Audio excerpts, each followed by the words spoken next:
그래서 제가 꿈을 이루게 된 이야기를 조금 나누고 싶은데, 제가 캐나다를 이제 고등학교 1학년 때 갔어요. 근데 그때는 사실 꿈이 없었어요. 근데 이제 캐나다를 유학을 가는데 영어를 한마디도 못하니까 버스 정류장에 서 있는데 어떤 백인 아저씨가 오더라고요. 그 뭐지, 나홀로 집에 보면 거지 아저씨 있잖아요. 그 아저씨가 카트를 끌고 저한테 오더니 막 영어로 뭐라고 해요. 그래서 제가 I'm sorry sorry thank you thank you 하고 갔는데 작은 누나가 막 싸우는 거예요. 그래서 왜 그러냐 그랬더니 이소룡이 왜 여기 와 있냐, 꺼져라 중국으로, 저한테 이런 거예요. 그러니까 저 되게 멋있는 친구였거든요, 한국에서. 그 뭔지 알죠? 2007년도에 울프컷이면 근데 그때 울프컷이면 되게 잘 나가는 애였는데 딱 캐나다 오니까 저는 그냥 중국인밖에 안 된 거예요. 그래서 너무 당황해서 어떻게 할까 하다가 머리를 삭발을 했어요. 좀 멋있어 보이고 싶어서. 근데 삭발을 하고 나니까 입을 옷이 없는 거예요. 옷을 어떡하지 하다가 힙합을 그때 찾아본 거예요. 그러다가 이제 막 릴 웨인을 보고 막 흑인 래퍼들을 보고 이 옷을 한번 입어보자 하고 입다가 자연스럽게 그들에게 이제 접근이 되고, 그때부터 그분들 노래를 듣다가 이제 랩을 시작하게 된 거예요. 근데 그때는 그게 약간 제 인생의 전부였어요. 뭐 학교 수업을 가면 선생님이 무슨 단어를 말해요. 만약에 청춘 그러면은 이제 그 청춘에 관한 라임을 하루 종일 적어요, 수업 시간 내내. 그리고 집에 오면은 그거를 이제 녹음을 해요. 그거를 진짜 매일 했어요. 그러다 보니까 이게 내 직업이 돼야겠다라는 생각을 하고, 제가 이제 대학교를 붙었다고 거짓말을 하고 대학 등록금을 받은 다음에 그걸로 비행기 쓰레기죠. 네, 그쵸. 근데 지금 엄마 카드 만들어줬으니까 뭐 엄마도 좋아하겠죠. 네. 근데 이제 그때 제가 등록금을 받고 비행기를 편도로 몰래 끊어서 한국에 들어왔어요. 힙합 소속사 막 이런 레이블들을 다 찾아갔어요. 그냥 왜 왔냐, 그래서 오디션 보러 왔습니다. 그랬더니 이제 지원을 하래요. 근데 내가 집을 나왔는데 어떻게 지원을 해? 그래서 저 지금 집 나왔습니다. 그랬더니 그런 애들 한둘 아니까 가라고 했는데, 전 그때 되게 절박했어요. 이거 아니면 안 되겠다는 생각이 있어서 제가 뭐라 그랬냐면, 똥 싸는데 우리 3분 걸리지 않냐고, 하루에 똥 한 번 덜 싼다고 생각하고 나한테 3분을 투자하는 게 이게 똥 싸는 행위일지 아니면 이게 금일지 어떻게 알아요? 했더니 그래요 여러분, 이런 반응을 기대했습니다. 네. 근데 진짜 그랬어요. 그랬더니 이 새끼 무서워 하더니 와보라고 하더라고요. 그래서 이제 랩을 해보래요, 그 자리에서. 그래서 그 자리에서 그냥 랩을 했어요. 그러고 난 다음에 갑자기 사장님이 저한테 야 너 괜찮다? 그다음에 내일 녹음실을 한번 오라고 했어요. 저기 응봉동에 있는 녹음실에 오라고 그랬는데 제가 알겠습니다 하고 가는데 이제 사장님이 저한테 야 너 집 나왔다며 하면서 이렇게 5만 원을 줬는데, 제가 거기서 또 멋있는 말을 했는데 사장님 무슨 제가 거지예요? 저 돌체 입는 남자예요? 하고 이렇게 딱 돌체 바지를 보여주고 그냥 갔어요. 저는 그때 항상 그게 있었어요. 제가 래퍼가 되고 싶다고 말을 했잖아요. 그럼 이제 친구들이 항상 놀리는 거예요. 막 야 무슨 래퍼야? 무슨 연예인 하고 싶어해? 야 연예인 워너비냐? 이런 얘기를 했어요. 근데 그때는 살짝 부끄러웠는데 요즘 드는 생각이 뭐냐면, 꿈을 갖는 거에 대해서 부끄러워할 필요가 없어요. 막 친구들을 보면 야 너 뭐 하고 싶어? 라고 하면 이제 막 대학교 이제 들어간 친구가 아이돌을 하고 싶대요. 근데 그걸 친구들 앞에서 말을 못 하는 거예요. 왜냐면은 애들이 놀리니까. 근데 내 꿈을 그 누구도 이렇게 비웃고 손가락질을 할 자격이 없어요. 왜냐면 내 인생이고 내 꿈인데 누가 손가락질해요 그거를. 그러니까 정말 당당하게 내가 하고 싶은 일이 있으면 부끄러워할 필요가 없어요. 내 인생을 내가 살지 그들이 살아주는 게 아니잖아요. 그쵸?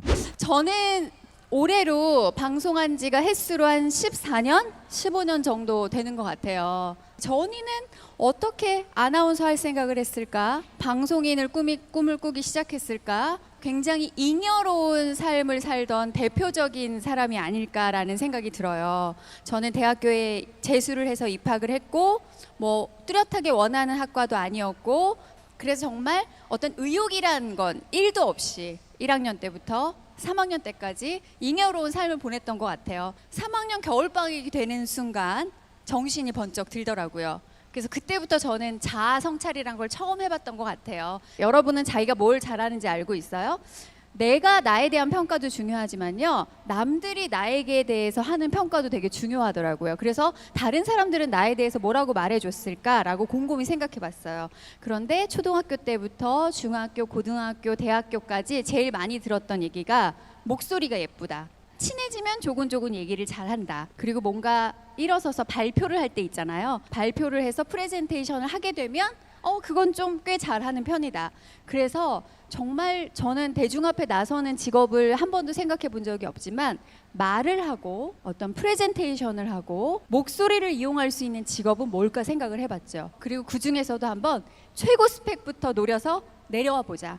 그런 생각을 했었어요. 그래서 제가 우리 과 동기나 뭐 학교 선후배들한테 나 아나운서 하려고 했을 때 다 첫 마디가 너 안 돼, 하지마, 조롱 짓는 웃음소리 이런 거였어요. 심지어 가족들도 저한테는 지지를 해주지 않았던 것 같아요. 저희 아버지가 하신 얘기는 이거였어요. 아빠 저 아나운서 하려고요. 그랬더니 그 허파에 바람든 거는 약도 없다고, 큰일 난다고. 그래서 조용히 졸업하고 건실한 기업에 취직을 해라라고 말씀을 하셨어요. 그래서 그냥 저질러 보자. 내가 한번 태어나서 처음으로 뭘 해보겠다 맘먹은 순간이었거든요. 굉장히 잉여로운 삶을 살다가 그래서 한번 해보자라고 결심을 하고 그때부터는 지금도 다시 할 수 없을 만큼 뒤돌아보지 않고 열심히 하나만 보고 달렸던 것 같아요. 초등학교 방학 때 하던 것처럼 시간표, 원형 시간표를 짜서 토익 공부, 국어, 상식, 한문, 스피치 연습, 아카데미 정말 무식하리만큼 그 스케줄을 지켜왔어요.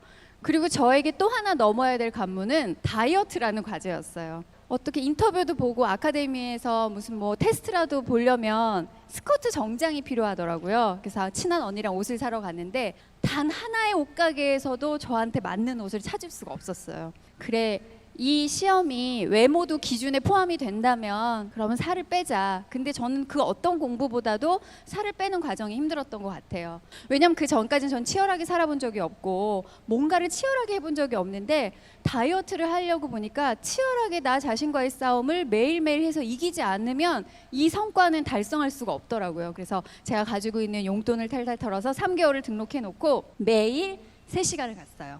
이걸 못하면 너는 그 어떤 것도 할 수 없는 인간이야 라고 저 스스로에게 주입했어요. 뭐 살을 완벽하게 빼는 키로수 목적 달성 이전에, 아나운서라는 꿈을 이루기 이전에, 토익 점수 몇 점 이전에 매일 세워놓은 3시간의 계획도 네가 못한다면 넌 안 되는 인간이야 라고 저 스스로에게 계속 얘기했어요. 헬스클럽 가면 이제 러닝머신 위에 TV가 있잖아요. 그럼 거기를 YTN이나 KBS 1에 맞춰놓고 선배들이 하는 뉴스를 보면서 마음속으로 따라하면서 저기 있는 나 자신을 투영해 보면서 매일매일 1시간씩 러닝머신을 하고 운동을 했던 것 같아요. 그래서 저는 여러분들이 뭔가를 뭐 준비하는 데 있어서 막 외모가 스펙이냐 이런 생각들 되게 많이 하시잖아요. 그래서 외모를 스펙으로 갖추기 이전에 그런 나 자신과의 싸움, 한계치를 넘는 능력을 스펙으로 갖추고 싶다면 꼭 나 자신과의 약속을 한번 넘는 도전을 해보시라고 제 경험껏 한번 추천을 드려봅니다.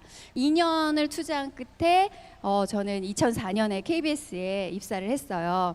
그 전까지 저는 뭔가 불운의 아이콘이라고 저 스스로를 생각했어요. 뭘 하면 맨날 떨어지는 애. 주변에서도 걱정해서 쟤 저렇게 떨어지다 진짜 안 되면 제 인생 어떻게 되냐고 걱정을 많이 했을 정도로 불운의 아이콘. 시험만 앞두면 감기 몸살 걸려서 시험 성적 안 나오는 애. 그렇다 보니까 좀 부정적인 생각을 저 스스로도 갖고 있었죠. 아, 나도 뭔가를 할 수 있고 나한테도 성공, 합격이라는 게 나의 아이콘이 될 수도 있구나. 그래서 KBS 입사를 하면서 제가 약간 긍정적인 사람이 됐던 것 같아요.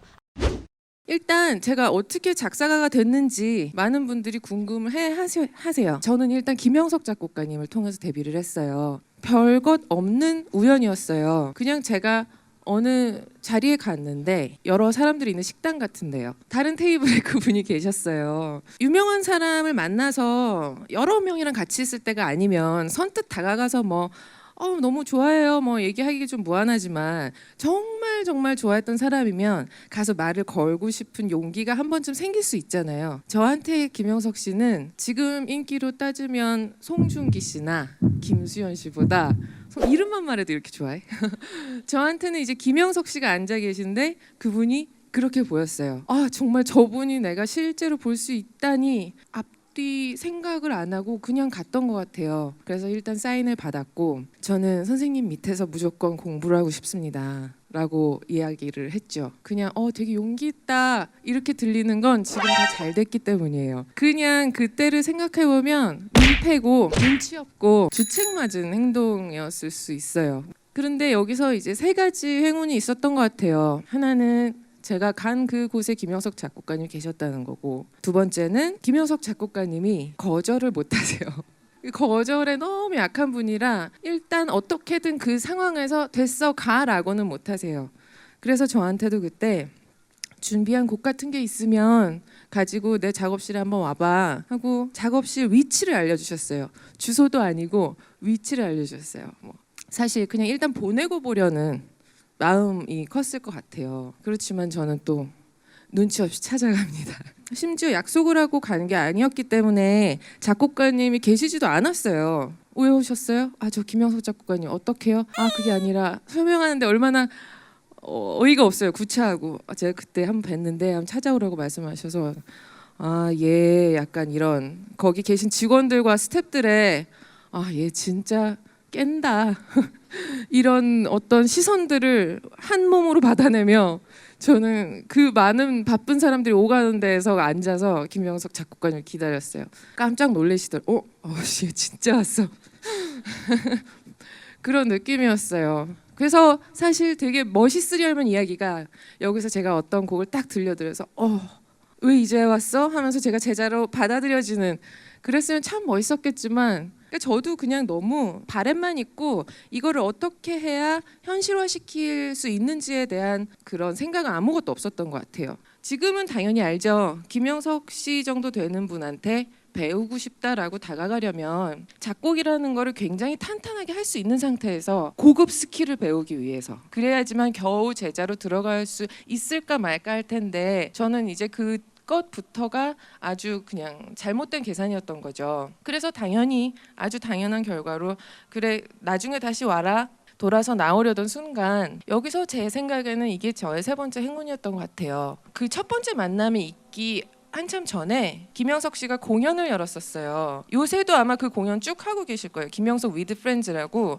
그분이 워낙 히트곡이 많다 보니까 본인 곡을 부른 가수들을 초청을 해서 콘서트를 해요. 뭐 성시경, 나윤권 등등. 저는 그 콘서트를 그 어떤 콘서트보다 너무나 보고 싶었던 거라서 예매 창이 열리자마자 첫 주를 예매했어요. 공연이 보통 막 사진 같은 거 못 찍게 하거든요. 근데 그분은 아무래도 작곡가라서 그런지 사진 찍는데 제재도 없었어요. 그래서 제가 또 나름 한 사진 찍었어요. 그래서 김영석 씨 사진은 엄청 멋있게 찍고 포토샵도 하고 막 감상평도 쓰고 막 이런 사진들을 엄청 많이 올려놨었어요. 그래서 작곡가님 지난번에 작곡가님 콘서트 했을 때도 갔었어요. 그때 사진 많이 찍어놨으니까 이거라도 한번 보러 오세요 하고 미니홈피 주소를 드린 거예요. 그래서 그래? 멋있게 나왔다고 하고 나중에 미니홈피를 오셨던 모양이에요. 그 미니홈피로 말하자면 성심성의껏 꾸며놨었어요. 일기, 게시판, 사진첩, 뭐 주크박스 이런 거에 작곡가별로 해놓고 뭐 이 작곡가의 음악 스타일은 되게 오그라들어. 마치 명품관의 무엇과 같은 막 이러면서 막 지금 보면 죽여버리고 싶을 것 같은 전설의 레전드 같은 표현들을 막 쓰면서 그냥 뭔가를 막 쓰고 싶었던 것 같아. 내가 느끼는 걸 막 그런 것들이 즐비하게 있었거든요. 그렇지만 나름 뭐 글을 아주 못 쓰는 사람은 뭐 아니었어요. 김영석 씨가 그 미니홈피에서 자기 사진들 보다가 그 밑에 글들도 재밌어서 딴 것도 막 보신 거예요. 우스워서도 보셨고 웃겨서도 이제 재밌어서도 보시다가 얘가 글 재간이 좀 있네. 그리고 이런 식으로 글을 쓰는 애는 가사를 잘 쓴다라고 작곡가가 보기에 느끼셨다고 해요. 그래서 저한테 쪽지로 보아하니 너는 글재간이 조금 독특한데 구석이 있는데 그거를 작사하는 쪽으로 살려보면 어때? 라고 말씀을 해주셨어요. 그렇게 해서 그게 제 미니홈피가 바로 제 세 번째 행운이 될 줄 누가 알았겠습니까?